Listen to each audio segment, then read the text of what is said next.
Information and media. Used to define as any material, program, or application. Used to formulate new information to aid learning through the use, analysis, evaluation, and production of interaction enhanced media. Manipulative media. Ito ay tumutukoy sa mga material, programa o aplikasyon na ginagamit para makagawa o makabuo ng bagong impormasyon. Layon nito matulungan ang pagkatuto sa pamamagitan ng pagsusuri, paggamit at paggawa ng interactive at hands-on media. Defining interactive media. Interactive media, method of communication in which outputs depends on the user's inputs and the user's inputs in turn affect the program outputs. Social media is kind of interactive media because they use graphics and text that allow sharing information between users, online conversation or chatting, and playing online websites, games. Video games are also interactive. Interactivity is the foremost attribution of manipulative media because the main goal is for users learn like you to have high involvement in your use application.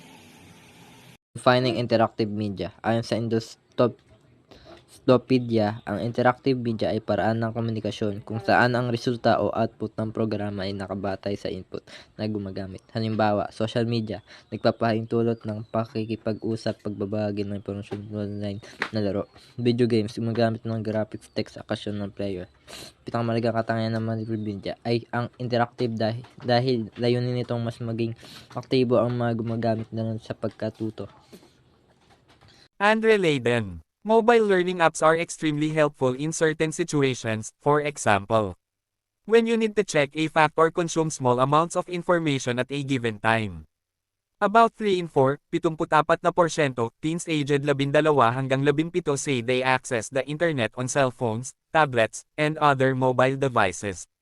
However, if one were to choose between a computer and a mobile phone for researching a subject in depth, mobile learning probably wouldn't be your best option. The important thing is, therefore, to use the appropriate means at the right time to optimize the way in which you learn. Andre Leiden. Ang mobile apps ay malaking tulong lalo na sa mabilisang pag-check ng facts o impormasyon. Halos 74% ng kabataan, 12 hanggang 17 taong gulang, ay gumagamit ng internet gamit ang cellphone o tablet. Gayunpaman, mas mainam pa ring gumamit ng computer kung mas malalim na research ang kailangan. Mahalaga ang tamang gamit ng teknolohiya sa tamang sitwasyon para mas mapabuti ang pagkato. Leiden, 2015. May halos 7 bilyong mobile phone sa buong mundo, halos kapareho ng bilang ng tao sa planeta. Sa Lahore, Pakistan, gumagamit ang UNESCO ng SMS texts para magbigay ng educational content sa mga estudyante sa mahihirap na lugar. Layunin nitong mapanatili at mapalakas ang literacy skills ng kabataan.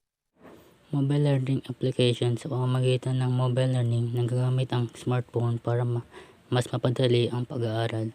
Halimbawa, pagkuha ng literato ng notes, paggamit ang apps tulad ng dictionaries, translators at flashcards bilang learning tools. Googling phenomenon as multimedia. Ang paggamit ng Google ay tinatawag na Googling dahil ito na ang pinakakilalang search engine. Nilikha ni Larry Page at Sergey Brin, 1996. Ang Google para gawing mas madali at mas relevant ang paghahanap ng impormasyon gamit ang mga links bilang ranking system. Internet uses as multimedia. Sa kabilang ng pagbabagal ng internet connection, patuloy na tumataas ang paggamit ng internet sa bansa. Ayon kay Valdivia, 2013, mayroong higit sa 33 milyong aktibong internet users sa Philippines. Ibig sabihin, 3.5 sa bawat 10 Pilipino ay online. Sa kabuuan, ang manipulative information ang media ay nakatuon sa paggamit ng teknolohiya at interactive platforms, social media, mobile apps, Google at internet upang mas mapadali ang pagkatuto Pinapakita rin ito kung gagamitin ng tama, maaring maging makapangyarihang kasangkapan ang mga ito sa edukasyon at pang-araw-araw na buhay.